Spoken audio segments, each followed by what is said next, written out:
y'all? This is John and Mike back for another episode of the Nothing Finer podcast. And we are going over the Georgia Ole Miss game and a few others tonight. But we've got Greyson Weir back on with us to talk about this Ole Miss game. Top 10 matchup between the hedges Saturday night. I know I'm excited. I'm sure you are too. But before we get into all that good stuff, how are y'all doing and what are you drinking? Yeah, what up, guys? Good to be back. I think when we talked about this over the summer, I don't think either of us expected this to be a top 10 matchup. I thought might be like a top 15, top 20 matchup, but I don't think anyone expected a top 10 matchup like we got going. So vibes are high. We're feeling good. I think this happened last time too. I'm not drinking tonight. I'm coming off a little bit of a heater. I was at Sunday Night Football, and then I went to back-to-back basketball games up in Cincinnati. So I'm actually taking the night off and getting myself right. But it's good to be back. I'm glad we reconnected. Oh yeah, Sure. same, same. Okay. As far as I'm going, I'm sipping on some Ghost Coast whiskey here, just, straight up just sipping. So trying to, drink like an adult. How about you?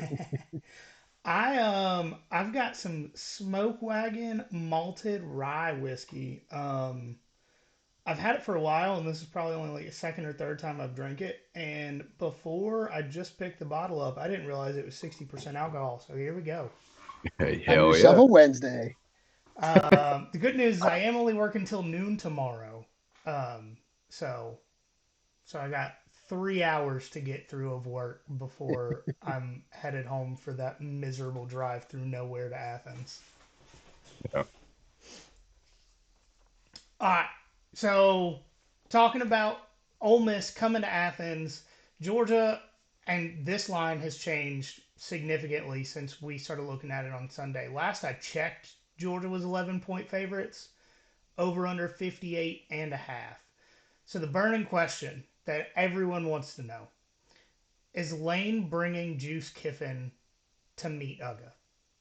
You know, that's a good question. Actually, I hadn't even thought about that. I hope so. I like Juice doesn't travel for away games often. I think he's traveled once, maybe twice. But of all the games to do it, it feels like this would be the one. That would be a pretty funny crossover episode. That I mean, and it's not like Kirby and Lane aren't friends. So he could just be like, "Yeah, Juice can stay at the house for the weekend. I know you're at a hotel." Absolutely. Although I did see today, I guess Lane was trying to get the group chat fired up with him, Eli Drinkwitz, and Kirby, and maybe a couple others. And I guess Kirby's not responding to Lane's text this week, which is pretty funny. Hey, he has bigger fish to fry. I'm surprised Lane's not focused. Mental games. It's all up here. Hmm. That was gonna be one of the questions later, but like, how has Lane been able to contain himself while not putting anything out there as bulletin board material for this game? I don't know. Because he did for Texas A&M. I mean, he was talking all last week, kind of throwing subtle jabs at their NIL money and that sweet defensive line they bought down there in College Station. So I don't know. I mean, I think he just understands that this week's all business, and we can have some fun. Starting up the group chat with the boys is hilarious, but we can't be throwing anything out there that's gonna give the Bulldogs even more motivation than they already have. So I think he knows that, and he's usually pretty good at like feeling out the temperature and the vibes and stuff, and kind of going from there. But yeah, I mean, it's only what we're only recording this at eight, Wednesday. 7 o'clock on a Wednesday. Yeah, So there's still plenty of time for Lane to send out some sort of tweet on Friday or even Saturday morning. I mean, shoot, game day's there. So both Kirby and Lane will be on game day. So knowing Lane, he'll probably say something at some point on Saturday morning before kickoff even gets underway. yeah, that's a good point. I love that game day's coming, but I've been asked by three separate people if I'm going that want to go. I have no desire to get up and leave my in-laws at 4:30 to get to Myers Quad at 5, to wait an hour in the cold rain to get a good spot, to To wait listen to 3 Des hours for the show to start, to stand there.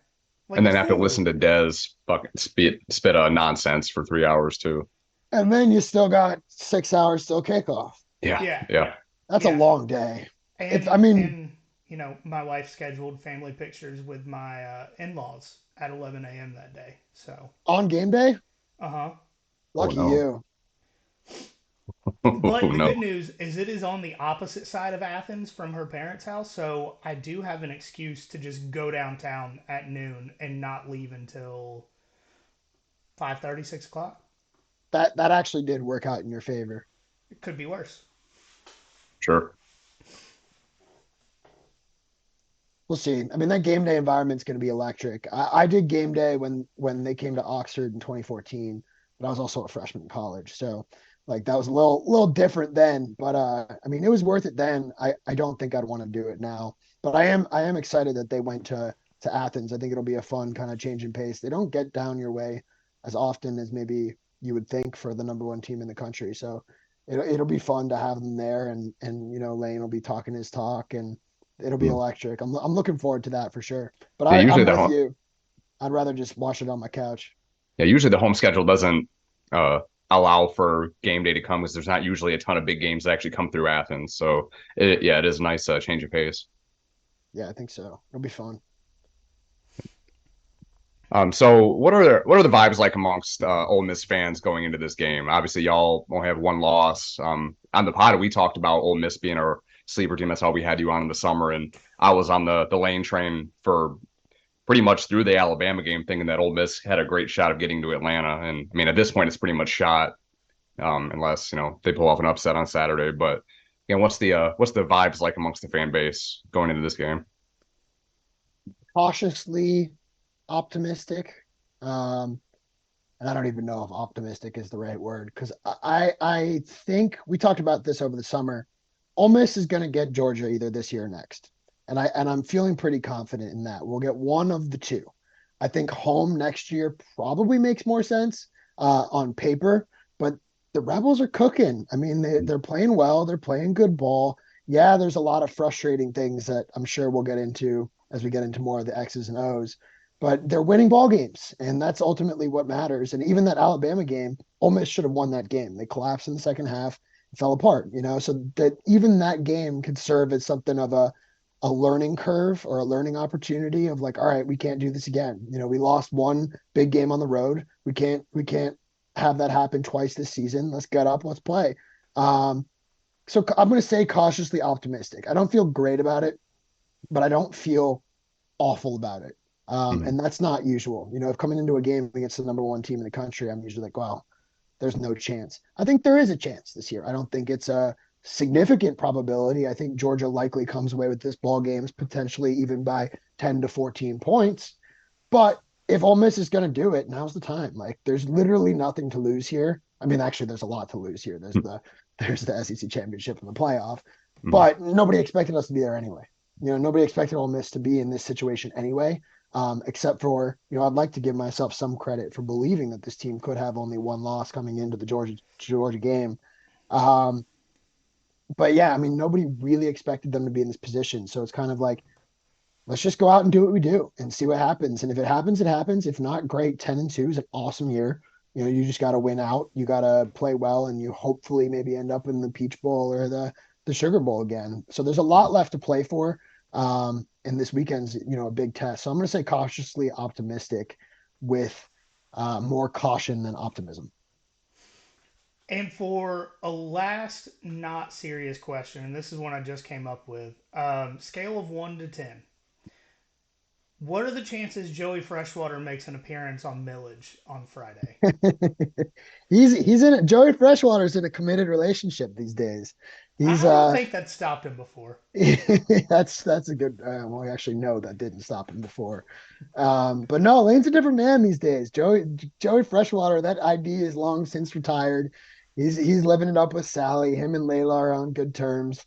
I think Lane, the good news is Lane will not be out on Friday night, which I don't know if you could say the same thing 10 years ago. Yeah. Oh, okay. All right. So I kind of mentioned this a little bit before, but when the game kicks off, Ole Miss will more than likely be eliminated from SEC West.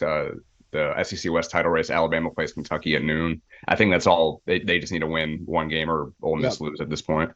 But when we spoke in the summer, we brought up that Ole Miss tended to fade late in the season, usually more so as a result of the back half being more difficult than the front half. Mm-hmm.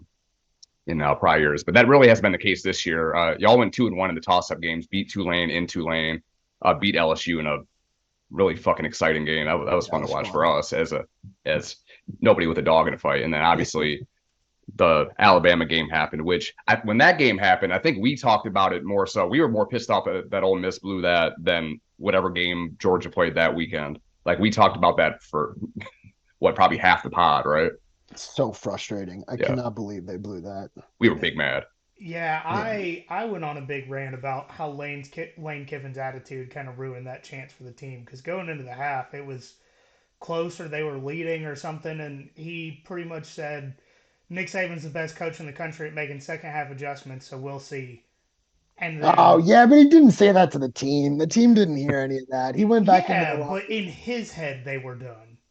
That's true. I mean, actually an interesting point I hadn't considered. But yeah, the second half was really frustrating. I mean, the defense collapsed. I actually put that one on, Pete Golding and the offensive play calling. They were going horizontal a lot instead of Yeah. vertical, which drives me nuts. Charlie Weiss Jr. I think he's a great offensive mind. He goes horizontal a lot. If he runs another freaking jet sweep, I swear to God, I'm going to throw the nearest thing through my TV, because it just doesn't work.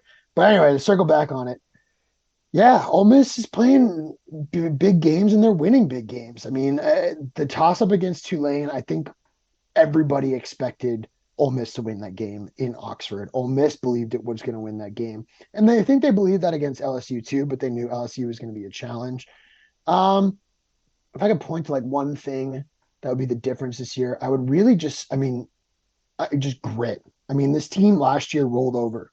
The second half this year, they're balling. And I mean, credit to Jackson Dart. I think Jackson Dart gets a bad rep in certain um, Ole Miss circles and perhaps even some certain SEC circles. But when you look at him holistically and when you look at the numbers, I mean, he's one of the best quarterbacks in the country. But putting all of those numbers aside, I don't think any of that matters. This dude's just a dog, and he gets his team ready to go. He's willing to step up there and take a big hit when I would often prefer him to slide. He's willing to take that hit. And it gets the team going. And it's really just consistency and experience. And I mean, these guys are a year older. Most of the offensive line is new, so it took them, or not new, but they've been in the system and they're new to the starting lineup. So it took them a minute to mesh early. You saw that in the Tulane game. The offensive line struggled. That Alabama game, they played well. I mean, the offensive line played pretty well against an Alabama defensive front. And then LSU, I mean, shoot, if you're putting up 50 plus points a game, the offense is doing something right. And in that case, the defense just did enough to make a stop. And that's all that matters. As long as the Ole Miss offense can keep cooking and the defense can do enough to make a stop when it matters, that's what matters. And it comes down to grit. And these guys are just a different tenacity than they were a year ago. They're a lot tougher and just a lot less soft. I mean, they rolled over a lot last year, especially down the stretch. I mean, the Lane Kiffin rumors to Auburn didn't help. He didn't put those to bed. We talked about that over the summer.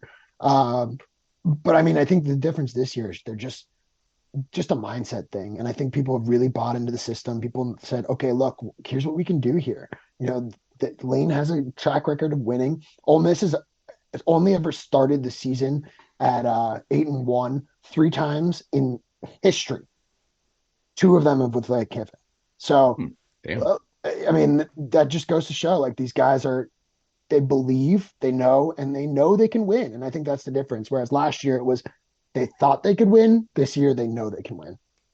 Is there something that you can point to that has made them a more gritty team, or is it just more seasoning and just being more comfortable in the system, just being older? Yeah, just being more comfortable in the system and being older. But I also think too, like Lane, um, I think I mean he was loud last year, and he's still kind of loud this year. He's still got his trolls and his jokes and things of that nature. But he talked a lot last year. It's been a lot of business this year. Lane's been pretty, for Lane at least on a Lane scale.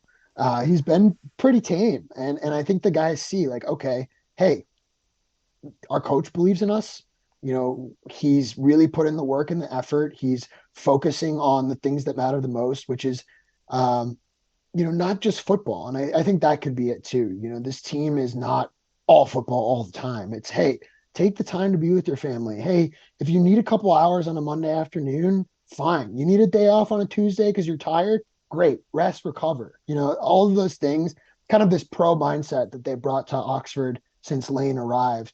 I think that's what you can point to. And you're really starting to see it come to its full fruition this year.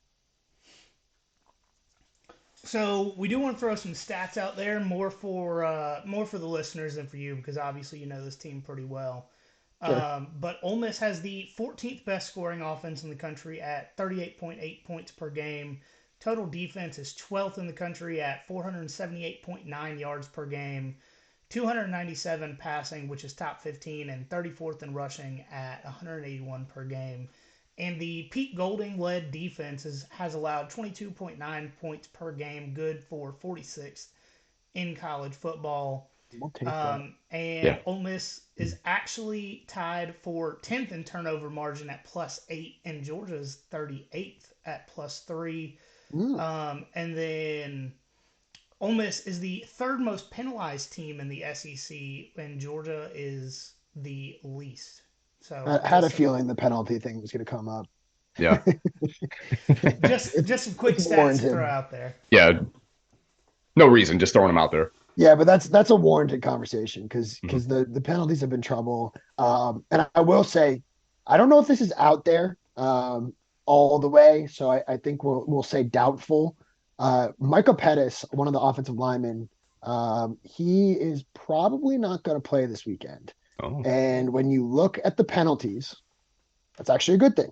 He is the most penalized player on the third most penalized team in the SEC. So Micah Pettis has been called for holding infinite times, and some of that, third most penalized. I'm not someone who blames the referees. I don't blame the officials. People miss bad calls in every game. You so can you're point not to you're not Eli Drinkowitz? no, No. Okay. exactly. Okay. Yeah, I'm not pulling a Drinkwitz here, but I will say there have been a few penalties uh, that just weren't. It's one of those things where that number maybe is a little put an asterisk there because there's a few instances where the SEC officials called some. There was a holding call on Saturday against tight end Caden Priestcorn. It was like the best block I've seen all year. And they called it holding. So third most penalties. Yeah, that's actually a little jarring to like kind of see it against the least penalized team. But hopefully they clean that up this weekend. And I actually think Micah Pettis not playing might help with that. So kind of continuing with the offense here a little bit. So Jackson Dart's in the conversation for all SEC quarterback. I don't know. I mean, he's probably not going to make an all SEC team, but he's in the conversation at least, Well, as far as we've talked depending about. on how long Jaden Daniels is out, I think that Yeah, has a big effect on it. that'll make a difference. I think as of right now, I mean, is Jaden Daniels first team and then Dart second team. I don't know who you put up Yeah. there with him. I think he's really in the mix. I mean, you could definitely make an argument for him. I mean, he's, has been a dual threat. He's the third leading rusher on Ole Miss's team. I mean, he's been great. Yep. I mean, there hasn't really been a reason to have Spencer Sanders or anyone like that really come in. I know he's spelled him every now and then, but not a ton. Mhm. But with that said, so we talked about him being in the conversation for all SEC quarterback, which we did talk about in the summer being a possibility, being the second year in the offense. But what has Jackson improved on the most from year one to year two in the Lane Kiffin offense? Decision making. What, Mm-hmm. like 100%. And we talked about that over the summer. That was going to be the key to success this year.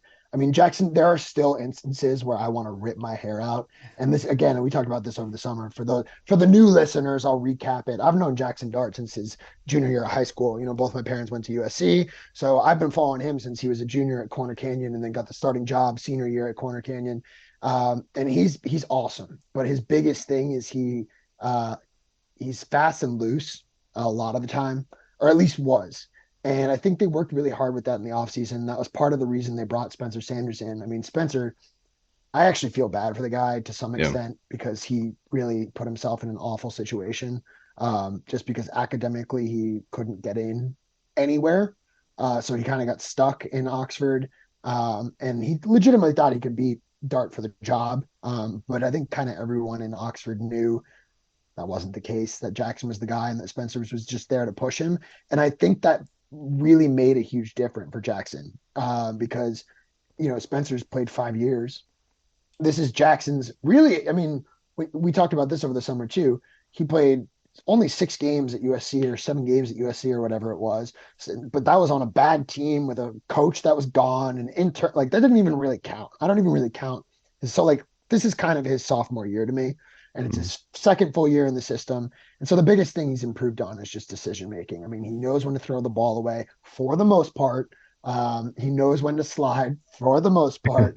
There are Mhm. instances where it's like, dude, what are you doing? There was a really bad pick. Um, not against A&M, but 2 weeks ago. And there was a bad pick against LSU that he threw that almost cost him the game down the stretch. But then he turned around that game-winning drive, those late second half pushes. He puts the team on his shoulders, and he's smart with the ball. He's decisive. He goes to his first read when it's there. If not, he knows to be patient and not force it. Really just all up here for Jackson because he's always had the arm talent. He's always had the athleticism. He's always been a sneaky athletic runner, which is like Uh, classic white yeah. quarterback talk. Uh, but he's always kind of had that stuff with him, and he just needs to put it together. And he is. There are still, like I said, there's still some very frustrating decisions, and I guarantee you there will be one on Saturday where it's like, dude, what are you doing? But that's okay. He's still only a sophomore, kind of, Mhm. and as long as he can make 100 more decisions that are good than the one bad, then you can win a ball game. If you make 2 bad decisions, you're putting yourself in trouble. So, like, assuming, I mean, I have to assume he's coming back next year, right? Like, is there any talk about him leaving? I think you got to see how the rest of the year goes Mhm. before you can like really put it out there. But from what I understand, the plan is to have Jackson come back. So, like, how much better can he get coming back for a third year? I mean, obviously, there's always things you can improve on, but like, I think what? a lot. Yeah. I think a lot because when you look at a guy like Matt Corral and what Lane was able to do, I mean, he only kind of had a year and a half, 2 years with Matt. If you can get a third year with your quarterback and you can teach him, I mean, Jackson's made some dumb decisions. Excuse me, Mhm. some dumb decisions this year. He's had a couple games where his stat line, his numbers are great because he throws the ball well and Trey Harris helps him out. And, he's definitely got the run game to rely on, but he still is making some decisions where it's like, dude, like just throw that ball away. Or, Yeah. hey, you don't got to force it in double coverage when you've got your running back out in the flat. So just little things like that. I think he could make a big jump, kind of um, bad comparison because they're not the same player, but just in terms of like their growth. Look at a guy like Jaden Daniels. I mean, he was at Arizona Yeah. State for 3 years, and then now this is his second year in the LSU system, and I think he's way better this year than he was last year. Like Oh, for way sure.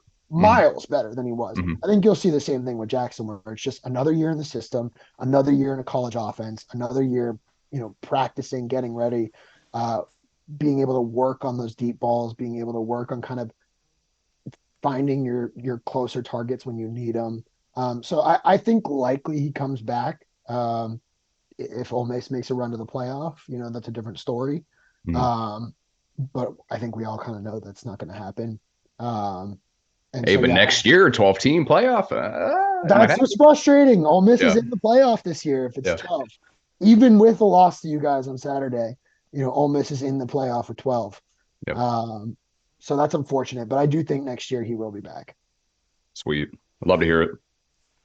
So another thing we talked about this summer is just how good and deep this running back room is. Quinshon Judkins, I know I was on the Ulysses Bentley hype Yeah, train we last were. year, and and then we already talked about Jackson Dart being the third leading rusher on the team.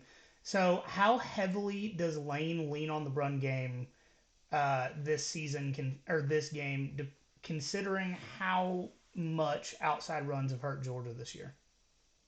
I'm gonna start. Shout out, John, to you. I mean, you said it over the summer. You had UB like that was your guy, and you stood up for him, and you were right because he is freaking awesome, and I knew he Yeah. would be because we were both talking about that over the summer. But credit to you, you are the only person outside of Oxford that I knew that was like singing his praises. But yeah, so this weekend, I mean, I think the run game is going to be the key to success here. Not necessarily in terms of I don't think Ole Miss wins this game if Quinshon Judkins. Well, I think Ole Miss could win this game if Quinshon Judkins runs for 300 yards. That's a silly thing to Yeah. say, but more importantly, like I think the run game is going to open up the pass big time. I mean, I think that's the kind of the key to the run game here, and it's like if you can get a run game going early. And like you said, Georgia is allowing big runs to the outside a lot this year.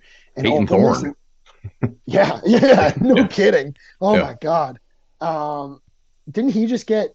Oh, no. Ashford got demoted to third string, and they moved Garner up. But Mhm. anyway, um, yeah. So I think you're gonna see Lane and Charlie Weiss go to the tackles early and often, and I think that will hopefully force those corners to crash, and kind of lean in more from Georgia, which then opens up kind of those passing lanes to the outside.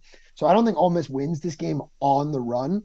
I think the Ole Miss wins this game if the run can open up the pass, and that's a big if. I mean, Georgia's defensive front's really strong, but like you said, kind of those tackles and those C gaps are a little questionable this year. And so if Q can break a few, or if you can even get Quinshawn or Ulysses in the flat on a quick screen or something of that nature, you have a chance to kind of pick up some yards, and then that hopefully forces the secondary crash down, which then opens up that deep ball. Because if Ole Miss is going to win this game, they have to rely on that deep ball, and to get to the deep ball, you have to rely on the run. So that's a kind of more layered answer to that question. But I think that the run game is important to open up the pass on Saturday. Less so in terms of, sure, could Ole Miss win this game on the ground? Yeah, maybe, whatever, fine. But I think Georgia, will run the ball just as much as Ole Miss. So it's then how much can you use that run game to open up the rest of your offense? And if that can happen and the playbook can be cooking, which I think Lane has held some of his, you know, bigger plays for this weekend. I'd like to think that there's a few wrinkles in that offense that we have yet to see this year. Uh, then there's a chance. And so the run game opens up the pass. We'll say the So first drive, whatever they decide to run in the first drive is going to work because Georgia, shit, it's probably been the last like at least 5 or 6 weeks they've allowed like a touchdown in the first drive or just big plays continuously. I mean, look at last week with Missouri, Luther Burden had like a 39-yard touchdown catch. So I mean, He's good. Well, yeah, I yes, mean he's legit. so is Yeah, Trey Harris. So is Trey yeah. Harris. Mm-hmm. Zakari All Franklin. right, all right. so So I do have one more question about offense, and it's not in here. Um, how strong are the wide receivers' necks? Because Javon Bullard loves injuring people. Um, I don't know. That's a good question. But yeah, I mean these guys have been playing through injury. I mean, Jordan Watkins played with a broken hand after 2, 3 days after getting surgery. So these guys are really kind of circling back to what you talked about. What's the biggest difference this year? Just a bunch of dogs. I mean, it really is. These guys have really just stepped up and put their best foot forward. I mean, Trey Harris, his knee is like 90%, 95%. It's not 100%, and he's still balling out. He's still putting up 200 plus yards, every week. Jordan Watkins is, like I said, playing with a broken hand. And then we haven't really even seen Zakari Franklin, who I continue to yeah, stand. Well, I said before the season, before I knew Trey Harris was going to do what Trey Harris has done. I mean, Zakari Franklin's arguably the best receiver in the SEC. We just haven't seen him this year. So if all those guys are healthy and they're doing their neck stretches this week, I think they'll be all right. all right. So let's go ahead and move to the defense. So where's the biggest weakness on the Ole Miss defense thus far? See, it's tricky because it kind of rotates. Um, I think they've been exposed a lot kind of on the second level. And I don't mean necessarily in the secondary. I don't necessarily mean the linebacking core. I don't even mean the defensive line. When I just say the second level, I mean whoever is in that space. There have been a few instances this year, whether it be, the defensive end that has to come out and cover the screen, or whether it be the corner that crashes down and catches the wide receiver on a cross route, something like that. There have been a few instances this year where they just can't wrap.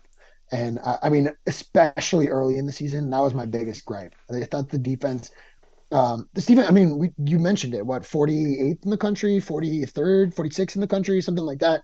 Mhm. Uh, that's amazing. For an Ole Miss defense, anything under 50, you'll take 10 times out of 10. So I mean, think this defense has been awesome this year. I think they've been getting great pressure to the quarterback, one of the better defensive lines in the country, I think.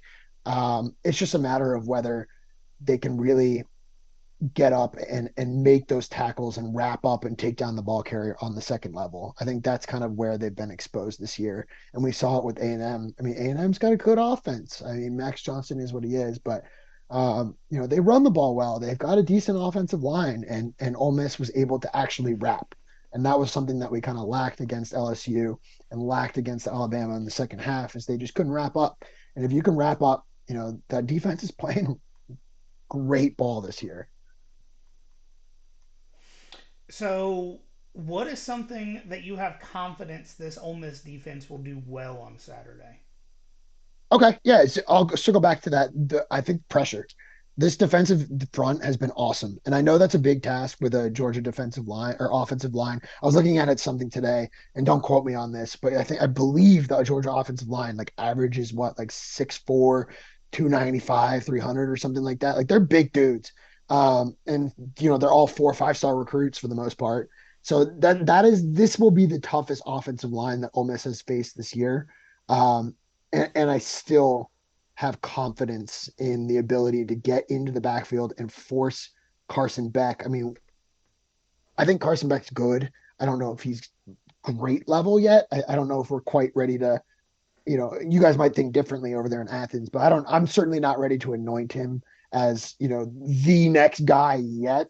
I think he's a very good player. I don't think he's bad, but if you can force him to move, and the secondary can do its job, um, that will be crucial. Is getting Carson Beck out of his comfort zone, off his game, and that comes down to the defensive front. And I have confidence in that defensive front. I'll preface that with I think Jared Ivey got injured a little bit on Saturday, and Ole Miss has been pretty hush hush about his status. From what I understand, he's 100% and probably fine, but they haven't said that. So if Jared Ivey's not fully healthy, I think your defensive front is a little weaker. But from what I understand, he's like 100%, and so I do think the defensive front will do a good job of making Carson uncomfortable. And JJ Bakese is a dog. Yeah, God, well, he's one of my favorite players in the SEC. he's fun. I just as someone who lived through the Jeremy Liggins era and the Devontae Kennedy, Hugh Freeze loved to pull his quarterback in red zone situations. As someone who loves big guys and big offensive linemen and big defensive linemen like Pegues, he kind of does both. I love seeing him in the backfield as the kind of like the quarterback, out of the Wildcat.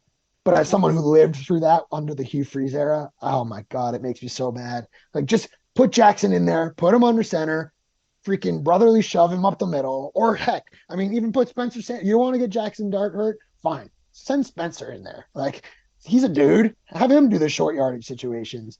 But yeah, we love Pegues in Oxford, and we love having him back after a couple years, with the bad guys down there in Auburn. Didn't he play tight end in high school?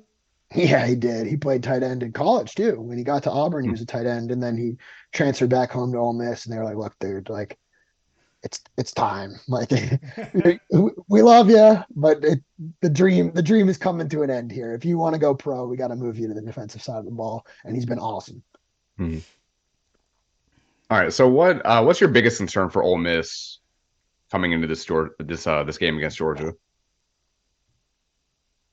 I have a couple.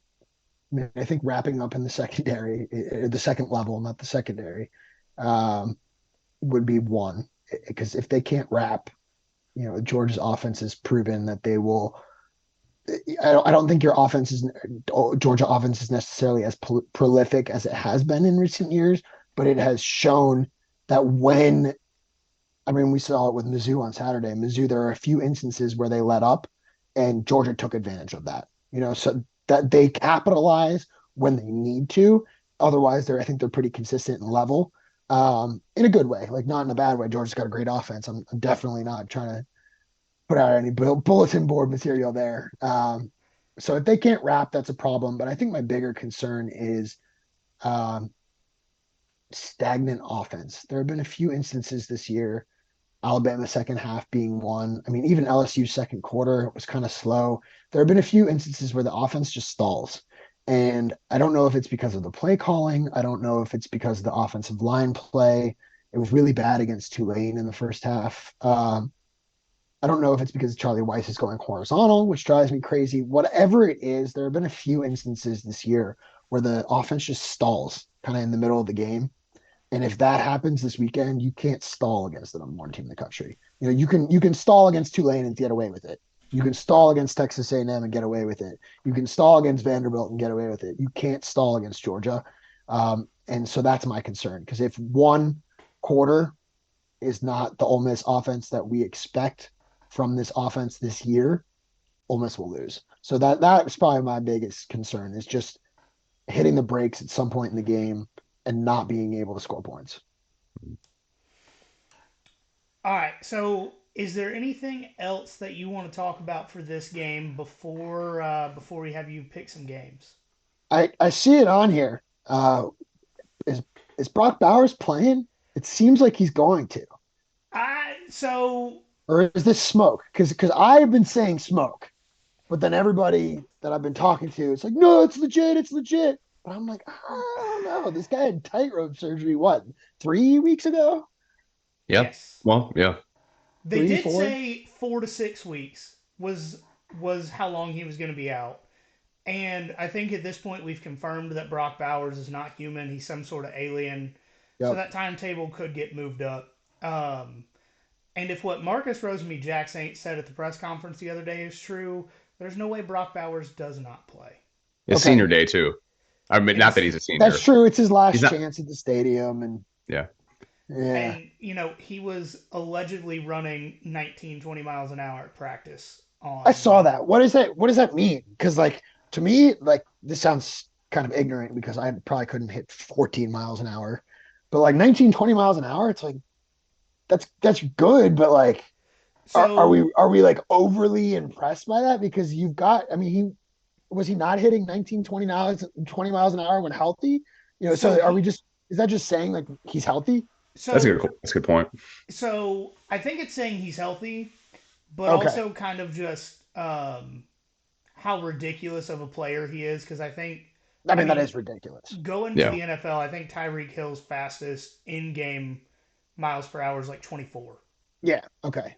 So for a So tight end, and yeah, okay. So it's just saying, all right, he's healthy and he's still a freak athlete. Mhm. yeah, I think that's kind of what that Okay. was. Because it was I weird. It came out of nowhere. It was like, who cares? Like, Yeah. like, I care more if he's healthy. I don't care how fast he's running. Like, Mhm. yeah, I hope he plays, especially because it'll potentially be his last time in Athens. Mhm. Um, it He is a is. junior, so I mean, he could come back next year. I mean, but nobody expects that to happen, Yeah, obviously. he's a top 10 guy. Right. Right. I if he goes further back than Kyle Pitts went to the Falcons, it's a travesty Yep. because Brock Bowers is twice the player Kyle Pitts will ever be. Yeah, Mhm. but now you coaches might be a little more hesitant because of Kyle Oh, Pitts. whoa. Okay. That's Arthur Just because Smith. the Falcons do something stupid doesn't mean that other people shouldn't take a good player. I don't know. I'm in agreement with that. But they might look at Pitts and go, just kind of like they've been doing. Running backs were gone there for a while, but now last year they brought Gibbs and Bijan back in the first round. I don't know, but I mean, Brock Bowers is one of the best players that has ever played the sport. Mhm. Like 100%, not just at his position, just period. So I hope he's not on the field. Although I do wonder, this sounds sick and twisted. If he is on the field and he's not fully healthy, actually, I'll flip it on you. If he is on the field and he's not fully healthy, would you rather have him on the field not fully healthy than not have him on the field at all? Yes. Okay. So he's that Because big of a because difference. Pete Golding has had his ass kicked by Brock Bowers before. And He He Pete did. has. Golding Yep. will be like, I don't care if he's on crutches, you're double teaming that man. Yeah, that's And true. then you have Lad McConkey go off for 150 yards. That's also my other concern is if Lad, I don't know who they're gonna put on Lad this weekend. Ole Miss from an I Ole will Miss say, standpoint. sneak peek to our best bet segment later.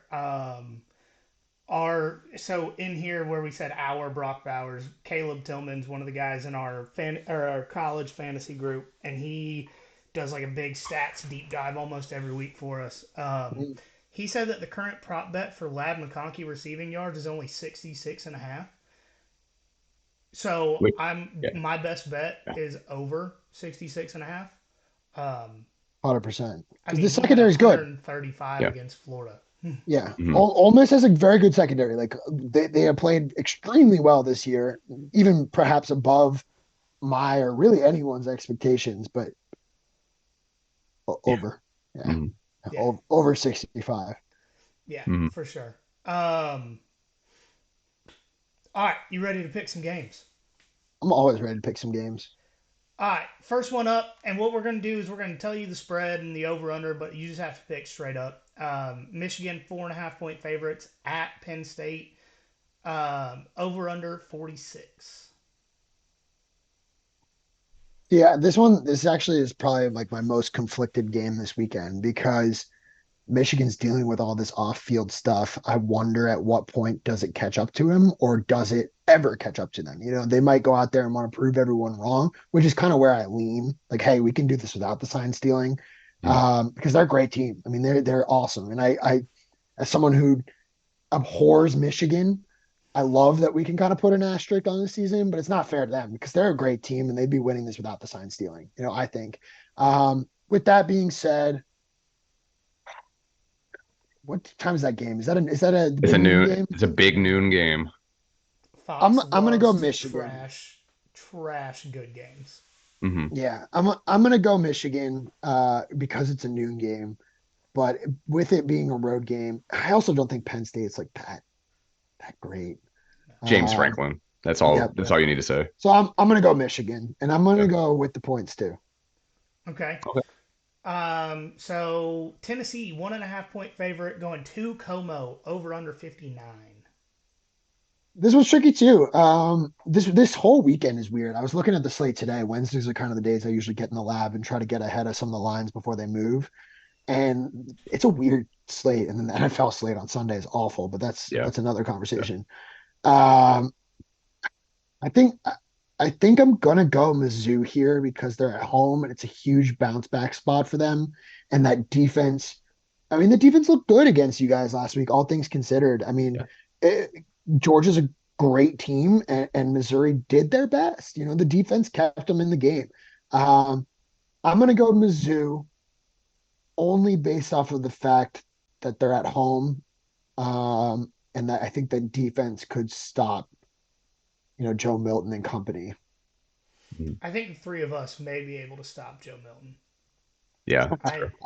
I don't know, I have no confidence in him whatsoever. but he's so big. He could just get it done. He could just put his shoulder down and just If his plow only through that option Mizzou was to defense. throw the ball, we might be able to stop it. Yeah. Oh, 100%. If his only option was to throw the ball under 55 yards. Yeah. But Yeah. yeah, no, I think Mizzou will win that game. Going out west for the next two, Utah at Washington, who are 9.5 point home favorites, over under 53.5. I was actually supposed to go to this game. Oh Oh, man. And then I was supposed to go to the game, and then I was supposed to go to Athens, but then my mother decided to surprise me with a lovely trip down to here to Nashville. She's thrown some bachelorette thing for my fiance, whatever, so fine. No. But I was supposed to be going to Seattle this weekend. Mhm. Um, and I like Washington. I like Washington. I don't know about the points. I think Washington outright 9.5. I would have to chew on, but Washington outright because Utah's great. They're powerful, but this it just feels like the year for Utah, and that offense is great. Michael Penix is awesome. He's so much fun to watch. I'd be curious to see him against if and when he gets to the playoff against a team like Georgia, but against a team like Utah and against the Pac-12, he's been so much fun. I just think that offense will probably get the job done in the end. So I'll go Washington, but I don't know about the points. I still it's weird to watch a wrong-handed quarterback throw the football. It is. Yeah. It's I jarring. It really is. I love it, but it's weird. Hmm. Um, so we got USC at Oregon, who are 15 point home favorites, over under 73.5. So I try not to bet on my own team. So I will not actually be picking this in real life, or not. I try not to. I don't. I don't bet on Same. USC. I don't bet on Ole Miss. Um, Speculation. I think USC covers. I think Oregon wins outright, and I think the under hits. Ooh, And okay. I know that sounds crazy because USC's defense is. We could talk about USC's defense for hours. It makes me Oh, so angry. they've gotten roasted on our show pretty much the entire season. It makes Hmm. me so angry Yeah. as a USC fan. Oh my As a God. Lincoln Riley hater, Yeah, that's I right. I You called guys this in hate him. February. Yeah, Yeah. well, I think everybody did. The second Alex Grinch came back, I think all of like my dad was he's surprised that they only have as many losses as they do. I mean, How they should did have they lost to fire him Colorado. after the only game this season that you could have chalked up as a loss in the preseason? Right. It just I think it came down to Jennifer Cohen is the new AD out there, and she came from Washington. I think she lost to her old school and said, "We got to do something. This is Mhm. enough. Enough is enough." I mean, seriously, enough is enough.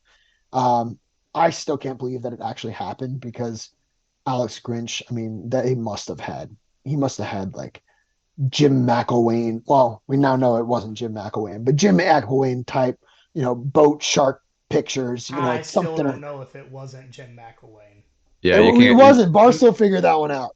That No. was the best piece of investigative journalism I've ever seen with Caleb Presley going out there and finding that random guy down there. Okay, okay. If that's an article, send it to me. I need to read it. Oh, I'll send you this video. It's incredible. Okay.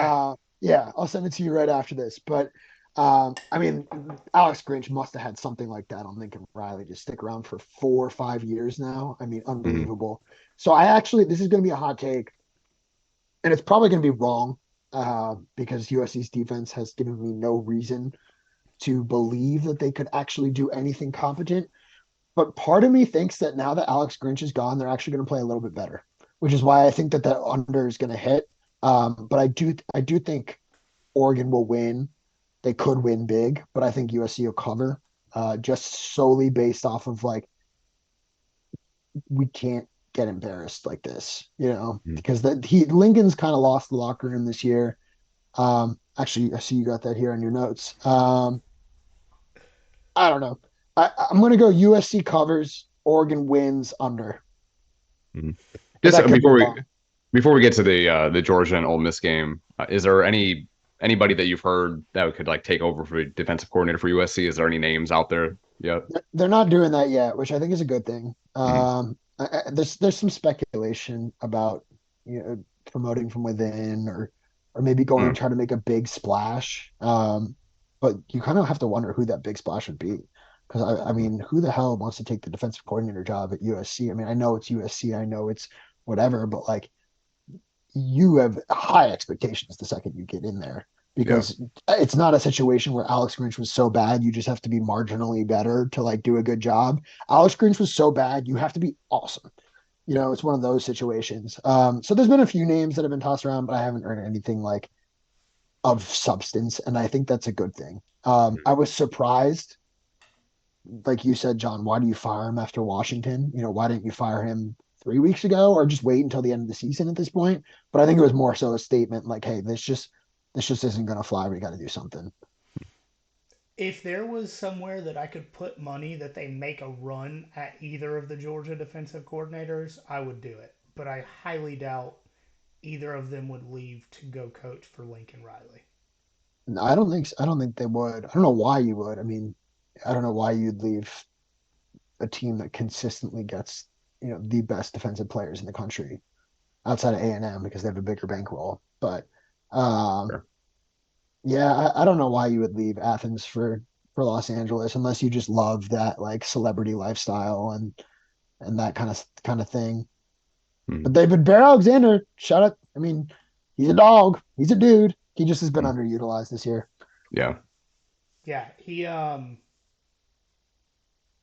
is the one player on that defense that I think would play anywhere in the country. Yeah, I We think do that's a miss him here. We do. I Correct. yep. mean, his production on the field, at least. Yeah, I think that's a fair assessment. All right, so the last game that we're going to have you pick, Ole Miss coming to Athens. Georgia, it changed since we started talking. 10.5 point favorites, over under 58.5. See, I don't want to put this juju out there, but I did. I already did. So the what I sent this morning over elsewhere, I'll just read it verbatim. Georgia 31, Ole Miss 28. Ooh. Georgia has trailed in 5 of 6 SEC games this season. That will not be the case on Saturday. With the home crowd behind them, the Dogs will get out to an early lead, and that will give them a slight edge despite every best effort by that Rebels defensive front. Lad McConkey had a big game last week against Missouri. Expect more of the same. I think it's gonna be really fun actually to watch Lad and Trey Harris. Like I think both of those guys are going to have huge games against each other, and I think that's going to be a really fun wide receiver matchup. So I think Lad's going to have a big game, like we said. Take the over. I think that's a great bet. Actually, I'm probably going to take that bet. Um, and then yeah, here we go. Right back kind of into what I'm just reading it verbatim because I already put this pick out there. Georgia's efforts to stack the box and stop Quinshon Judkins will open up some passing lanes for Jackson Dart to play his best game of the year. And as Dart completes some of the easy throws in the second half, that run game will start get rolling as Georgia kind of pulls back off and tries to defend the pass a little better in the second half. Unfortunately, it just all come together a little bit too late, and the home team will fight off the upset with a late, heartbreaking stop. So that's what I put out there earlier, but I'll do kind of a less regurgitized version of that. 10.5. I think Ole Miss covers. I think Ole Miss covers. I really like this matchup. I don't. It almost makes me feel worse that I like this matchup, which is kind of sick and twisted. But I like Ole Miss to cover, and I think slightly under. It's 31-20. Actually, yeah, I'm gonna go under, which contradicts what I said in my other prediction. But I'm gonna go under, and I'm gonna go Ole Miss covers. With that being said, like there is a chance that Georgia just rolls this game. I mean, there really is. I don't think that it goes Ole Miss rolls over Georgia. I don't think Ole Miss necessarily wins uh like a one possession game late. I think that they could get ahead. If Ole Miss can be the key to success for Ole Miss is going into the fourth quarter with a lead. Otherwise, they lose. But I think there is a chance that, especially with Brock Bowers playing, I think that changes everything if he actually is healthy. There is a chance Georgia rolls, but I'm going to say Ole Miss covers. So we probably should have put this in way earlier. It is supposed to rain, Yep. maybe 56 degrees. Yeah. I 56 is Mm. don't. the high for Saturday. I don't hate that. Like I don't think that's that cold. Which is good. Like cold red rain sucks. But I think I don't know. It's a night game. You're probably hovering around 45, 50. I think it could be worse.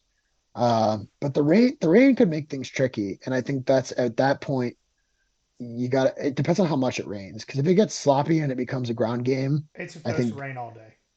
oh, so it could get sloppy. Mm. Uh huh. Actually, that could lean in Ole Miss's favor just because freak turnover, force the run. The Ole Miss defensive front has been good against the run. Georgia can't stop a nosebleed, outside of the ends, outside the tackles. So maybe that bodes well for the Rebels, but I don't feel great about Ole Miss winning this game. I just don't. I'm going into it expecting a win, but then to tie this all back together in the beginning, I'm cautiously optimistic that if there is the chance to win, like usually when I look at this matchup, it's like, oh no way. If we played last year, it's a loss. This year it's like, well, maybe if everything goes the right way for Ole Miss, it's good. And I'm actually glad it's a night game because I think it's harder for road teams to get up for morning games than it is like a home team can, 11, they're at home. It's their facilities, their system, their routine. Ole Miss has 6.5 hours to get in their routine. So I think the fact that it's a night game actually helps Ole Miss, which is kind of contradictory from what most people would say about a night game in Athens. Um, but it's gonna be fun either way. I mean, it really is. I'm just curious to see how close they can keep it, and I do think Ole Miss covers. All right. Well, we are right on time for you to get out of here. We want to thank you for coming on and talking to us once again. Um, Absolutely. and you are at BroBible. So if anybody wants to go check out your stuff, head over there. Go ahead and give your socials a shout out, and thank you again. Yeah, of course. No, guys, seriously, anytime you want to have me on, I love doing this one. You guys are not just, podcast hosts. You guys are friends at this point, which I always enjoy more so than getting on and, doing a bunch of crap with people who don't care about me or actually care about the answers that I'm saying. So I appreciate that for you guys. But yeah, I'm back at BroBible now. You can find me over there. I'm still doing the same work I always does, dumb shit around the final score, nothing about the final score. And then I'm on social. Find me on Twitter at GSunJW is the best place to find me. Probably Instagram. I'm just at Greyson Weir, but that's just a bunch of scenic photos. So if you're looking for the good stuff, it's at GSunJW on Twitter. And seriously, guys, like always a blast. Appreciate both of you. Absolutely. Thank you Yeah, again. thanks, man. All Appreciate right, I'll it. holler at y'all. See ya. All right, later. All right, so we do want to say thank you to Grayson once again for coming on and talking to us. I have a feeling that we will probably be talking to him this off season once again. Hmm. But for the rest of the Georgia talk, we're going to do. I'm going to read off some stats here. Thanks to Caleb Williams. Mike is going Caleb to. Tillman, not Caleb Williams. He's too busy crying. You know what, Caleb? I am so sorry. Yeah, that's a slur. You take that back. I the 60% already hitting. I'm gonna go ahead and apologize. Caleb Tillman, our Brock Bowers, our Jamie. Thank you again for these stats. But I'm gonna run through this stuff here. Mike's gonna give you his take on this game, and then I typed outside of the outline what I'm gonna say because I wanted 100% uh, off off the off the record here, if you will. Okay. Um, so once again, thanks Caleb Tillman for these stats. Ole Miss has averaged an impressive 39 points per game this season, but that number drops to 25 points per game on the road and 19 per game on the road in the SEC. Meanwhile, Georgia has averaged 39 points per game, and we didn't need to put 73 on Mercer to get there. Good point. While Kirby has never beaten Ole Miss as a head coach, he is 10-4 against teams who beat him in their previous matchup, so he doesn't tend to let teams beat him twice in a row. Got to throw it way back to his first season in 2016 for that last matchup. Each of those losses, by the way, was to a team that would make at least a national championship appearance that year. 2018 Alabama, 19 LSU, 20 Bama, and 21 Bama. But technically, that 2016 game that Kirby Smart lost has been scrubbed from the record books as a result of the Hugh Freeze Scandal. scandal. I was trying to think of a joke there and took too long. My bad. And because Georgia has technically won the last 10 in a row they've played against Ole Miss, and Ole Miss hasn't beaten Georgia since 1996. Oh wow. We're not going to let Kirby know that, though. He's going to throw it back to 2016 and have a point to prove. Mhm. So we all know the success that Kirby Smart has had against his own former assistants, but he has also been successful against people he shared a staff with at Alabama. He is 6-1 against former Alabama assistants that he worked with. The lone loss was to Jim McElwain's Florida in Kirby's first season once again. Hmm. And Lane was the Alabama offensive coordinator for Kirby's last 2 years on staff there. And this game will mark the fifth time since Kirby took over as head coach that two top 10 teams have faced off inside of Sanford Stadium. Kirby so far is 4-0 in these games: 2019 Notre Dame, 20 Auburn, 21 Arkansas, and 22 Tennessee. Beautiful. Love all of that. So, as far as my take on the game, it seems like it ebbs and flows with, Georgia game being close, not covering and then having a blowout. This is probably the best team that Georgia's played all year. Although Missouri can definitely make a Absolutely. case for that. Um, and I hope hopefully they do that against Tennessee. We'll get to that in a little bit. But as far as what I want to see, I mean, it's more of the same. I want to see Carson get the protection that he had like in Florida game and the other games where he put on a clinic so much. So like trying to get that pressure off of him, which would be huge. Like Grayson talked about, Ole Miss's defensive line is one of the best in the country, so that's going to be a big test for our offensive line. But again, Jackson Dart worries me a little bit with his ability to run the ball. Quinshon Junkins, Ulysses Grant, all that. But Ulysses I mean, Riley. oh Jesus, Ulysses, fucking History president. teacher coming out. Yeah, I mean, Ulysses Grant coming to, I don't know, not good for the South. Maybe if he's drunk, maybe he'd be all right, which is most of the time. But um, fuck, I can't believe I said that. Um, but I didn't know about the weather part going into this, but I mean, even with that said, I'm gonna go with the Georgia to cover that. I'm not super confident in it, but like I said, it kind of goes back and forth. It kind of goes against conventional wisdom. I thought they would have covered against Missouri. Obviously, it didn't work out that way. Ole Miss is probably a better team, but just laying in big game situations like this, makes me question some things. Even though, like Grayson talked about, they've had more grit, they've been a better team in these closer games. But I do think Georgia's going to cover. I don't know about the over under. I'm going to leave that on its own. But we're going to get out of this 10-0, clinch the SEC East, and start prepping for Bama in a couple weeks. All right. So I understand that Ole Miss is good. And Grayson, like he said, at this point, he's a friend of not just the show, but of us. I mean, we have texted almost every Saturday since the beginning of the season about how Ole Miss and Georgia are doing. So at this point, we are friends. And I understand that Ole Miss is good.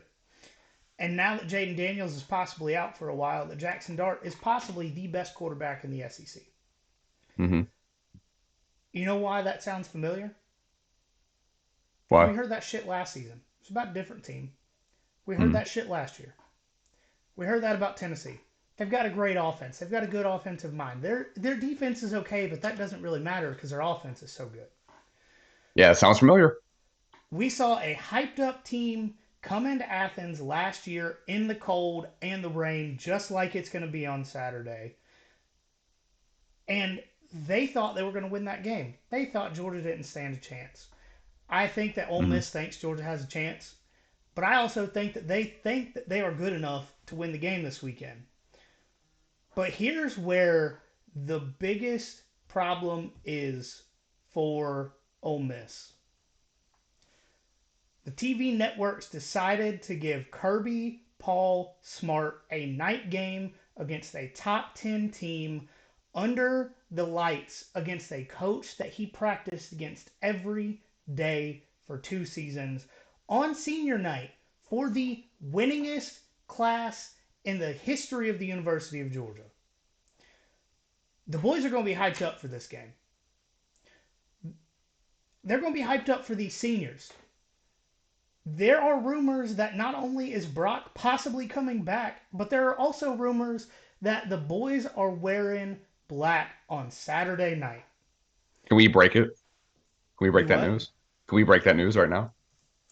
Oh, are you saying they're doing it? Are you 100%?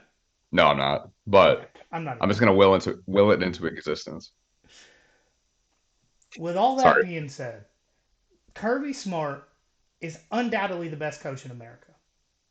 This is undoubtedly a top 2 talented roster in the country. And if you want to look at it both statistically and realistically, this is the best team in the damn country. I don't give a shit what the committee says about Ohio State. Fuck Ole Miss. Fuck the Rebels. Dogs on top. I I don't even care what the spread is. Dogs are winning this one big because it's time to prove a damn point. Let's fucking go.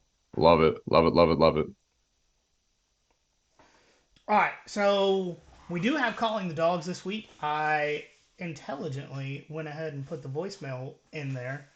Um, damn, I had audio that I was going to play under my rant and completely forgot about it. Oops. Yeah. We were going to go.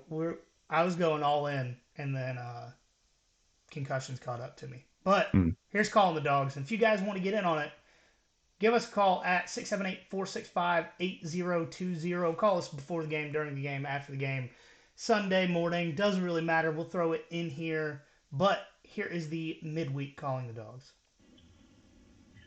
All right, y'all. I'm going to be real honest with you. Sometimes when I'm thinking about this game, I have a really hard time mustering up the hate that is necessary to really go after Ole Miss. Because let's be honest, that's a program they're kind of likable. They got the powder blue and the good color scheme and the hottie-toddy and all this other great stuff. And, Lane Kiffin's a clown, but he's, a funny clown. And he makes me smile and makes me laugh sometimes. But then I remember we got some unfinished business, Lane. We got some unfinished business. Georgia has played against Lane Kiffin precisely once.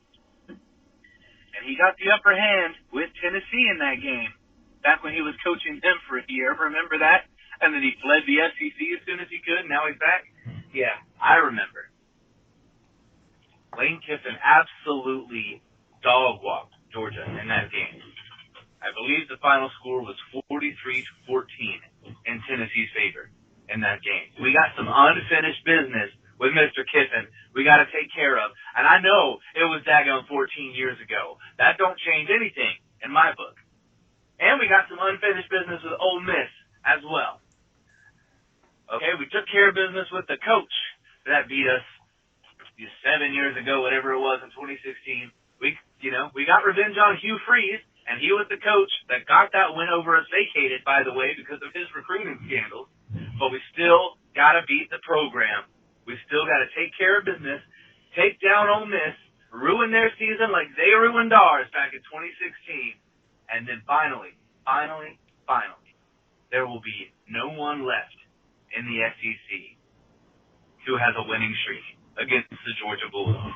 Ole Miss is the last team that can say, oh, last time we played Georgia, we beat them. Not anymore. After this Saturday, when the Dogs get it done against the top 10 team at night in Sanford Stadium, whew, what an atmosphere. Wish I was going to be at that one too. Nothing left. Georgia's got the East. Georgia's got the win over every single SEC team until Texas comes in next year, but then we've got them on the schedule too. What a time to be a Georgia Bulldog. Thank you once again to our Brock Bowers, our Jamie, Caleb Tillman, not Williams, because as far as I'm concerned, Caleb Tillman hadn't lost a game this season. So, So we're going to get on to Michigan, 4.5-point favorites at Penn State, over under 46. And as our resident Big Ten connoisseur, I'll let you take this one. All right. So, like we talked about a little bit, this is a big noon game. So, Fox kind of screwed Penn State out of this by winding it. I mean, I understand why they'd want the game, but the fact that this is a noon game when I think it's a whiteout as well, doesn't hit the same when it's at noon. Not as nearly as intimidating. But would this game compete against Georgia Ole Miss if they put it at night? Nationally. Probably. And the only reason being is that both Penn State and Michigan are national powers. Like, I don't know if you're outside of the South, do you really give a damn about Ole Miss? No, but my thing is, I think Ole Miss has a better shot in their game than Penn State has in this game. I could. Okay, I can see that. Probably, but my one caveat to that is that Penn State still has James Franklin. He's still the head coach there. So I don't know how good of a shot they have. What's that? I said that's why they're going to lose. Yeah, that's fair. Yeah, I mean, I think we'll both agree with the outcome of this, but just some quick facts about that if you were, thinking that Penn State might pull through on this. So Michigan's actually the least penalized team in the nation, while Penn State is tied for 36th lowest or 36th in the country and being least penalized. It's a weird way to phrase that, but James Franklin is 3-6 all time against Michigan. Last season, he got blown out 41-17 in the Big House. In 2021, last time Michigan went to Happy Valley, Michigan won 21-17 after getting a game-winning touchdown late in the game, like 3:29 left. And just some stats about James Franklin overall. Just overall, he's 12-24 all time against top 25 teams, and since 2016, which is I think is the year that. They Well, I beat guess he Ohio was still at State. Vandy that year, right? No, 2016 is the year he beat Ohio State. It was the nighttime Oh, whiteout. It was like it was sometime in November when they played Ohio State that year. I hmm, remember that's back when I was still in the National Guard and I had to be up at like 3 o'clock the next morning, yeah. and I still stayed up until like 2 to watch that game. Oh God. The only reason why I was questioning that is because I do remember Georgia losing to Vandy that year, and I couldn't remember if it was Derek Mason or James Franklin. It, But it okay, was Derek Mason when Jim Chaney decided to run Isaiah McKenzie on 4th and 1 instead of Nick Chubb or Sonny Michelle. like anybody would, right? Yeah, I mean it makes most sense. Yeah, that's why he became the offensive coordinator of Tennessee after he was at Georgia. But um, with that, so since 2016, James Franklin it improved a little bit. He's actually still under 500. He's 12-18 against top 25 teams and against top 10 teams. He's 3-16.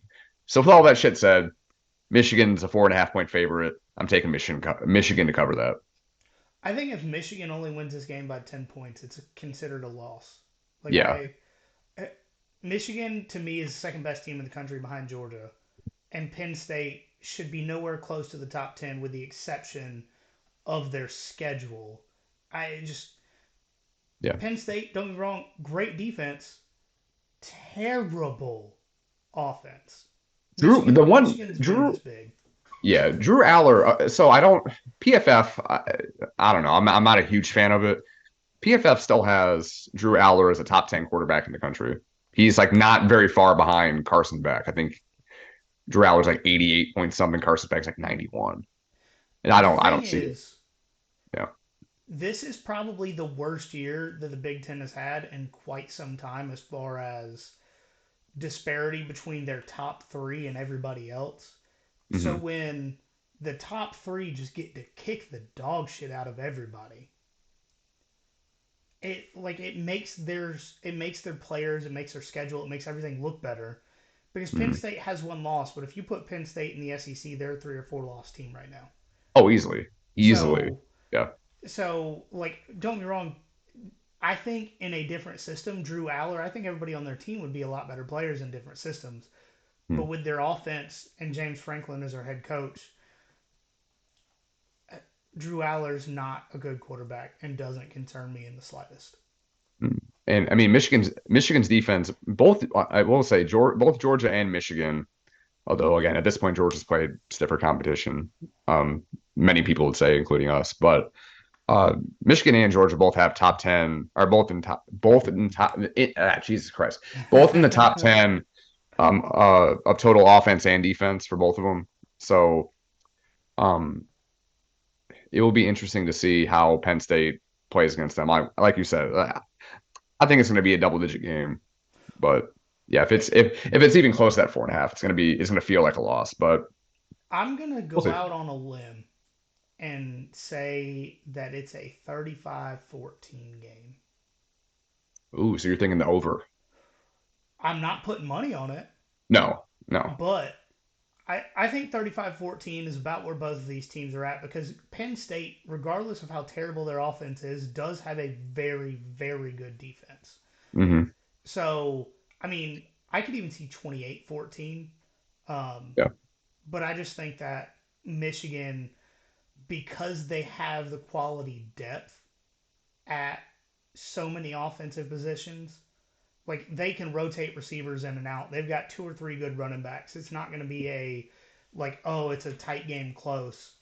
I Hmm. think quality depth is really the biggest difference in this game, so I think that's why they run away with it late. I could see the first half being close, Yeah. Mm. but It Yeah. And JJ McCarthy, for all of his shortcomings, and we kind of poo-pooed him, he's I think by far the best quarterback in the Big Ten, and Penn State is not. Kyle McCord, he ain't that guy. No. Yeah, JJ McCarthy is light years like way ahead, better than everybody else in the Big Ten, and Penn State obviously hasn't played um that quality of quarterback yet, so If that'll Kyle make a difference. McCord can beat Penn State, Hmm. JJ McCarthy can beat Penn State. Yeah. You know what? I don't know if you saw it. I mean, it's been a constant carousel of just like news and rumors and stuff like that with Michigan and the whole sign stealing stuff. But apparently, I just saw before we came on that the earliest something will come out is tomorrow. They said that there's a chance that the Big Ten might levy something, but if that happens, it's gonna be fucking Armageddon. Like Michigan's gonna blow shit up. Like I don't want to see it happen, but at the same time, I'm very interested to see if the NCAA doesn't do anything, and then the fucking conference, your best chance of making the playoff, or the team with the best chance of making the playoff, you may sabotage that. It's They're not interesting. the Big Ten, especially with the schedule they released this past for like the expanded teams. Mm-hmm. With the schedule they released, they protect their top teams more than any other conference in the country. I mean, they let a 6-win Ohio State team play in the Big Ten championship in 2020. I, Yeah. Michigan, or they're not going to do anything against their best chance at winning a title during the season. If anything, they'll say, here's some fines. We're going to suspend any further punishment until the off season, Mm-hmm. and then hammer them because the Big Ten is loves to protect their hypocrites. I will say though, the Big Ten commissioner, it is his very first year. So I'm not confident in him doing the right thing or just like a thing that would do the least amount of damage. I That's true. honestly, I don't know. I really don't know anything about him because why would I at this point? But it will be interesting to see nonetheless. But what part of me wishes this came out in the off season or even like before this season started Right. because Like, let this would this have come gave us out with so the much first stuff to talk Harbaugh about. scandal. Yeah, yeah. The hamburger one is nothing compared to this. I know we're going on a tangent here, but the fact that Michigan at this point is like, yeah, we did some look into the investigators, and both of them are family members of Ohio State staff members. Ryan Like, Day's brother runs a private investigation. You know what it's called? what is it? Somebody said it's called like 4th and 1 investigations or some shit like that. He's not even trying to hide any kind of football affiliation whatsoever. It keeps getting more hilarious as we go. You know, I part of me thinks that this is a ploy by the Big Ten as a whole to make the Pac-12 teams feel more at home. And they're going to do the real coaches of the Rust Belt bringing West Coast drama to the Big Ten. Hmm. Instead of the Real Housewives of LA, they're just going to bring all this bullshit drama here and like all these intertangled storylines, and it's going to be crazy. And in the end, nothing's going to happen because it's all fake. It's all scripted. Yeah, like that would surprise me less. That would surprise me. Actually, that would surprise me more than Ohio State beating Michigan this year. Hmm. It's still, yeah, that's still not happening. No, We absolutely got not. 2 weeks, 2.5 weeks till that happens. I'm still ready for that game, but I don't want the season to end either. So anyway, Next game, Tennessee 1.5 point favorites going to Como over under 59. And this line has moved quite a bit towards Tennessee during the week, and I don't think either of us really understand why. Because Joe Milton is subpar when he encounters teams that are able to. I want to say the technical term is called a mush rush, where you kind of like encircle the quarterback and then slowly close the pressure in on them, don't allow rushing lanes. And that's something that Missouri did very well last week against an offensive line that is significantly, um,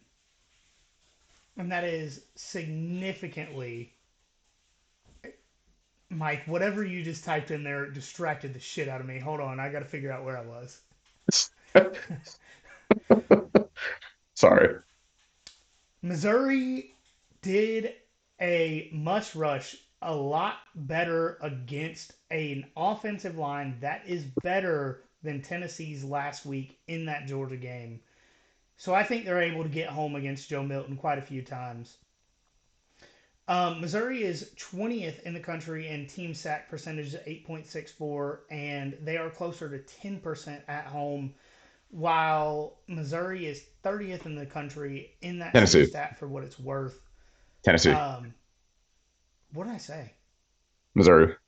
God, Tennessee. No, it's all good. Um, so, also, is there anybody on Tennessee's defense that can stop Brady Cook or Cody Schrader or Luther Burden or Theo Weiss or Mookie Cooper? I Amen. haven't seen it. Yeah. I mean, you I, let Jermaine Burton get almost 200 yards on you. right. I personally, I think I might be able to get 50. Hmm. So Yeah. I'll The let fact that you this go is with this last quote, but I got Missouri outright. mhm. I don't understand how Tennessee's favored to win this game. Yeah, I don't get it either. It really makes no sense. We saw what Florida did to Tennessee. Um, when Florida was at home, like I even worse for uh expect even worse of Missouri to do that to Tennessee this week. So 1.5 points is crazy. Missouri's going to cover, win outright, all that. But anytime I hear the word Como, I think excuse me, I think back to that Joe Dirt line when he's talking to the Cajun guy. He's asked him if he likes to see. He thinks the Cajun guy's saying home is where you make it, but Joe Dirt keeps saying like, "Oh, you ask me, do I like to see homos naked?" So, do you like to see homos naked? I don't think you understand how much you ruined the phrase Como for me. You like to see homos naked? I That's cool, man. I mean, you like to see homos naked. I mean, whatever. That's fine. I've been a lot of places, but I've never been to Missouri, so I can't I say I that I've ever seen Comos naked. you like to see homos naked. It just every time someone says Como, at the last like at least this season, I always think back to that. That's Joe Dirt, Shout out all time Joe classic. Dirt for being a top 10 movie of all time. That's not a hot take. I'm with you. Like I I, love Joe Dirt. I quote Joe Dirt something from that almost every day. if you think Joe Dirt's a terrible movie, you probably shouldn't listen to this podcast. Yeah. I'm just throwing it out there. Hmm.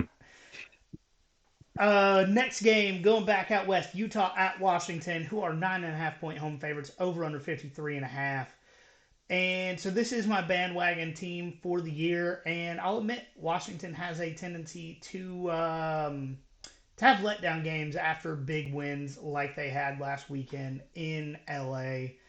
Um, with that being said, I don't really think Utah has the offensive horses to keep up with this Ryan Grubbs offense. So, mm, can I take the money line instead of the spread? Money line in Washington. Yeah. If this was 1 point higher or 2 points lower, Hmm. I would take the spread. I just I, right under 10. Like I think 10 is about where they're going to win this game. Hmm. But I also don't really trust Washington's defense at this point in the season, so I think it could be a 7 point win. Yeah. So If I you think want to go money line, Washington. we'll go money line. I think Washington wins this game. No questions asked. I think the over is probably the move here. Although I'm not putting money on the over, but Do you want to put that on the spreadsheet or no? um, Over. yes, Okay. over on the spreadsheet. But I just 10 like right at 10 is too close for me. I think Washington wins. I don't know about the cover because of how good Utah's defense is. They are still top 10 in the country. Um, and they held USC to a season low of yards and points a few weeks ago. Hmm. So I could see this game being a lot closer than it realistically should be with the talent levels, but I think Washington ends up taking this one home. hmm I'm I wasn't sure if I was picking this game or not, but I still picked it regardless. I'm gonna go with Utah to cover that. I still, like you said, I think Washington does win this game. I'm not good about the over under on this because again, Washington's defense is legit, but an offense is not good. I don't know how else to say it, but Utah. yeah, they're very Utah. Well, Um, you said Washington's defense is good, but their offense is bad. oh my bad. Jesus, wait, this is not been our A game today. Um, No, but you are also. We're both sipping whiskey for the first time, probably mhm, ever, that we both yeah, sipped whiskey on an episode. hmm And I haven't really drank a lot recently, so cheers. yeah. Cheers.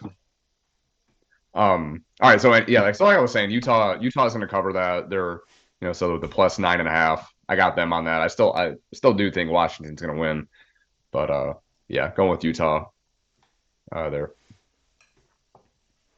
All right, moving on to USC going to Eugene. Ducks are 15-point home favorites, over under 73.5. And I do want to add the caveat that all of these, pretty much all these lines moved between when you put them in the document at early this morning, late last night, and when I checked it this afternoon. So hmm by the time you're hearing this, all these lines could be entirely different. I feel hmm like that's just a PSA because how good of a week of college football this is. Um, but personally, I think Lincoln Riley has lost the locker room at this point. I mean, Greyson talked about it a minute ago. And there's no reason to believe that this defense can do anything against Oregon. I think they win and cover. I mean, I could see a 59-30 type game going on here just because if you're believing in USC at this point, I got a bridge for sale and some oceanfront property in Kansas for you. So I'm going to go kind of with what Grayson was saying before. I'm going to take USC to cover that. 15 points is a lot. I know it's in Eugene. USC may have given up, but I'm still confident in Caleb Williams still trying to get that number one spot in the NFL draft. He and just balling out as much as he can, even though the ship is sinking. So USC will cover that. Oregon's going to win, but USC, 15 points is a lot. I'm going to go with the over on that as well. I mean, every USC game is like lately for the most part it's been like team totals like in the 90s. I think well, there's one of them that was in the hundreds. Last week or the week before or close to it, like Last 99. week was So 94. and then the week before that was 99. So I mean, Yeah. and Oregon can score. Well, we know that. I mean, Bo Nix is still a dark horse in the Heisman race, but USC will cover. Oregon will win straight up, but and I'm going to go with the over 74 on that for the game total. Hey, Caleb, I know you're listening, so I just want to say when Caleb Williams leaves USC this offseason, whether it's to another team or to the NFL, can we please get a video meme, reel, TikTok, whatever you want to call it, of Caleb Williams' face over Jack Sparrow at like the first scene of the first Pirates of the Caribbean movie where the ship is sinking and he just walks onto the dock? Please, To whatever NFL team he's going to go to, or the number one pick. please. I'm hmm I'm asking as a friend. I think that it is truly the situation going on there. Yeah, I mean that's a perfect verbal meme. Hopefully, a real meme soon. Um, Going on to another meme. Texas Tech at Kansas -4 over under 61. I hate to do that to you. All right, so I'm going to read exactly what I said at 2 o'clock in the afternoon when I wrote this. You can tell it was at the end of the school day when I wrote it. So here we go. All right, so Kansas is third in the Big 12 as they welcome in the fucking bullshit ass Texas Tech in their traveling shit show. Kansas. So going forward after this game, Kansas has Kansas State and Cincinnati to finish the season. So there's a real possibility that we can have a Kansas and Texas Big 12 championship, which I'm here for. I want to see that. I mean, they had a good game a few weeks back. hmm And I mean, since Texas Tech, again, and their traveling shit show won't get there. Fuck them. I'd rather Kansas be there. So Kansas. So in order to get to the Big 12, in order to get to the Big 12 championship, Kansas would need Oklahoma State to lose to either at UCF, which probably isn't happening, at Houston, which probably isn't happening, or at home against BYU, which maybe happens. For that scenario to play out, since Oklahoma State has the head-to-head advantage over Kansas. So with that said, if you couldn't tell already, I'm taking Kansas to cover that 4-point spread. Yeah, if I don't have to, I'm not going to pick this game. Mm-hmm. I Don't. just, Don't do it. Chances are I'm wrong because I think I've only gotten 2 Texas Tech games right so far. So, I mean, that would be good for you if mm-hmm. if they didn't win this game. Mm-hmm. All right, so moving on to best bets. So my first one, Arizona minus 10.5 at Colorado. 10.5 is a big spread, but what I really like about this Arizona team is that they're able to run the ball as well as they're able to pass the ball. Colorado does not have a line of scrimmage on either side of the ball. So I'm taking Arizona there. Miami at Florida State over 50. I have little to no confidence in Miami, especially in their defense, and I have little to no confidence in Florida State's defense. I mean, we're talking 24-27 gets this over. Mm-hmm. I like that a lot. Yeah, Oklahoma I like State, that. 3-point favorites at UCF. Oklahoma State, I'm a year early on most things when it comes to talking about sports, especially Oklahoma State has big fans of theirs last year. But I do think they beat UCF this weekend. I got Arkansas minus 2.5 with Auburn coming to Fayetteville. Oh, wow. They're a 2.5-point favorite? They are. Wow. Okay. Arkansas has been 1 point away or 1 possession away from winning games against significantly better teams. I mean, we're talking LSU, Bama, and Auburn's not good. So Arkansas to win by 3. And I got 2 player props early in the week for you this week. Brady Cook, 1 or more touchdowns, and that is rushing. To make that clear, that is rushing touchdowns. It's plus 150 right now, so a dollar makes $1.50, just to put it in simple terms. And then, like I talked about earlier, Ladd McConkey, the closest to even odds you're going to get is 65 or more receiving yards. Wait, what was the number again? 65 or more. Okay. Ladd McConkey, 65 or more receiving yards is the closest to even odds you're going to get. That seems like playing with house money to me. And that's really the only realistic one that I see on here because, I mean, Ra Thomas close to even is 36 or more, and he's been hit or miss this season. Mm-hmm. And Dominic Lovett is 49 or more, close to even odds. Is Brock on there by chance? I'm just curious. He's not on here yet. Close to even odds for Oscar Delp is 33. Ooh, that's probably right on money. Yeah. But let's check the touchdown because player props for the Georgia game were not available earlier today. So Oscar Delp to have 1+ touchdown is plus 170. So I'm not taking it. If you want to take Oscar Delp to have at least 1 touchdown, you are absolutely open to it. I'm taking that. So one or more? 1 or more at plus 170 odds. I might put money on it depending on how I feel on Saturday, but as of Wednesday, I'm not taking it.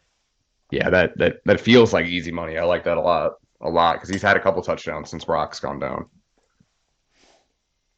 So, all right. So with my best bets, Duke is going to UNC football wise. The over is 50.5, and I'm going with that over that game. Again, it's more so commentary on just UNC's offense. I know we talked about the receiver going down, and that sucks, but 50.5 is not a huge number for a potential number 1 overall pick at quarterback for UNC, and it's in in Chapel Hill. It's a rivalry game. I think the points are going to fly in that. So I'm going to go over 50.5 for Duke at UNC. Make sure I got that marked there.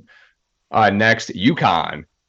This is my second UConn game I bet on, and I don't know why, but UConn at James Madison. James Madison's a 24.5 point favorite. I'm taking JMU to cover that. UConn got the shit pumped out of them against Tennessee last week, and James Madison's probably a better. Not I shouldn't say probably. They are a better team than Tennessee. So yeah, James Madison covered that 24.5. Going to the Big Ten for the last two here.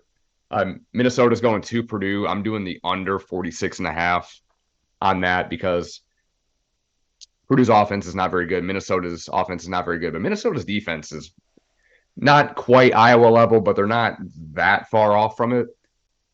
So I'm going to go with the under there. And I played with the idea of doing the under on the Iowa Northwestern game. I think it was like 28. And I can't. I want to. I can't do it. Even though the last under that was. That's almost as bad as my degenerate play of the Auburn Vandy under last week, which Yeah. hit. So Mhm. Just 28. I think that's a record for under for two teams. I think I could be wrong. I can't imagine anything being much worse than that. Like, God bless those sick kids in the Iowa hospital that have to watch that shit because they might be. I'm not gonna say it. Never mind. it could easily be a 13-10 game, though. Yeah, and still in cover or go under, I should say. Yeah. That's so disgusting. Um, well, actually, I had it on my other game. So last game, Rutgers at Iowa. Iowa's a 1 point favorite. It's in Iowa City. I'm going to go with Iowa to cover that, not doing the over under there.